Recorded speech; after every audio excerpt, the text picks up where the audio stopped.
نحمده ونصلي ونسلم على رسوله الكريم والعاقبۃ للمتقین الصلاۃ والسلام علی سید الانبیاء والمرسلین اما بعد فاعوذ باللہ من الشیطان الرجیم بسم اللہ الرحمن الرحیم ان اللہ وملائکتہ یصلون علی النبی یا ایہا الذین آمنوا صلوا علیہ وسلموا تسلیما الصلاۃ والسلام علیک یا سیدی یا رسول اللہ وعلی آلک واصحابک یا سیدی یا حبیب اللہ الصلاۃ والسلام علیک یا سیدی یا نبی اللہ وعلی آلک واصحابک یا سیدی یا نور من نور اللہ۔ اللہ تعالیٰ دی حمد و ثنا تو بعد تے پیارے آقا علیہ الصلوۃ والسلام دی ذات مبارکہ تے درود پاک پڑھن تو بعد السلام علیکم ورحمۃ اللہ وبرکاتہ و مغفرات۔ عزیزان گرامی، حضرت ابو ہریرہ رضی اللہ تعالی عنہ فرماتے ہیں کہ مجھے رسول اللہ صلی اللہ علیہ وآلہ وسلم نے صدقہ فطر کی حفاظت پر مقرر فرمایا۔ کہتے ہیں کہ رات کو ایک آنے والا آیا اور اس صدقہ فطر کے مال سے مٹھی بھرنی شروع کی۔ میں نے اسے پکڑ لیا اور کہا میں تجھے اللہ کے نبی کے پاس لے جاؤں گا۔ اس نے کہا انی محتاج وعلی عیال ولی حاجت، بے شک میں محتاج ہوں اور عیال دار ہوں اور مجھے سخت حاجت ہے۔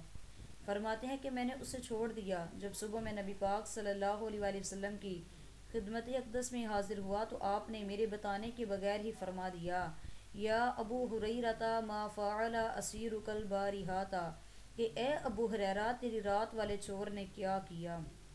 میں نے عرض کیا آقا اس نے سخت حاجت کا واسطہ دیا، مجھے اس پر رحم آ گیا، بس میں نے اسے چھوڑ دیا۔ جب ابو ہریرہ رضی اللہ تعالی عنہ نے یہ بات ختم کی تو غیب داں نبی نے فوراً فرما دیا کہ اے ابو ہریرہ اما انہ قد کذباک وسیعود، خبردار بے شک اس نے تجھ سے جھوٹ بولا ہے اور عنقریب وہ دوبارہ آئے گا۔ عزیزان گرامی، حضرت ابو ہریرہ رضی اللہ تعالی عنہ فرماتے ہیں کہ مجھے یقین ہو گیا کہ وہ دوبارہ لازمی آئے گا، کیونکہ آپ کی زبان اقدس سے نکلی ہوئی بات جھوٹی نہیں ہو سکتی۔ چنانچہ جب رات ہوئی تو وہ پھر آ گیا۔ میں نے اسے پکڑ لیا اور کہا کہ صبح میں تجھے لازمی بارگاہ مصطفیٰ صلی اللہ علیہ وآلہ وسلم میں لے کر جاؤں گا۔ اس نے پھر محتاجی کا اظہار کیا اور کہا کہ اب چھوڑ دو، میں دوبارہ نہیں آؤں گا۔ حضرت ابو ہریرہ فرماتے ہیں کہ مجھے اس پر رحم آ گیا اور میں نے اسے چھوڑ دیا۔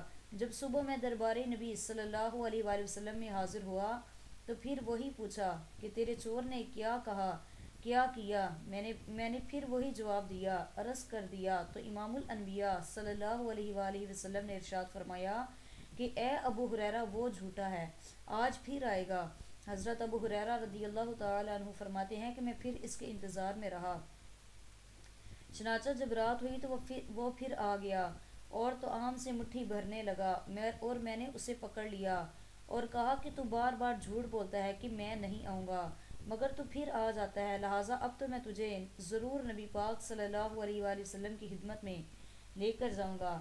وہ کہنے لگا مجھے چھوڑ دے، میں تجھے ایک ایسا وظیفہ بتاتا ہوں، یعنی ایت الکرسی، یہ پڑھ کر سو جایا کرو، آئندہ چور نہیں آئے گا۔ فرماتے ہیں کہ میں نے اسے چھوڑ دیا۔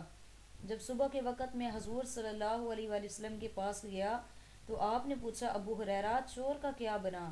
میں نے عرض کی آقا اس نے مجھے ایک وظیفہ بتایا اور کہا یہ پڑھ کر سو جا تو تیری مدد کی جائے گی۔ آپ نے فرمایا بے شک وہ خود تو جھوٹا تھا مگر بات سچی کر گیا۔ پھر فرمایا کہ اے ابو ہریرہ کیا تو جانتا ہے وہ 3 رات تیرے پاس آنے والا کون تھا؟ میں نے عرض کیا نہیں۔ نبی پاک صلی اللہ علیہ وآلہ وسلم نے فرمایا کہ وہ شیطان تھا۔ سر عرش پر ہے تیری گزر، دل فرش پر ہے تیری نظر، سر عرش پر ہے تیری گزر، دل فرش پر ہے تیری نظر، ملکوت و ملک میں کوئی شے نہیں جو تیری نظر سے عیا نہیں۔ عزیزان گرامی، معلوم ہوا کہ صحابہ کرام رضوان اللہ تعالی علیہم اجمعین کا یہ عقیدہ تھا کہ حضور صلی اللہ علیہ وآلہ وسلم علم غیب جانتے تھے۔ اسی لیے تو حضرت ابو ہریرہ رضی اللہ تعالی عنہ نے آپ کے فرمان پر انتظار میں رہتے کہ نبی پاک علیہ الصلوۃ والسلام نے فرما دیا ہے تو وہ چور لازمی آئے گا۔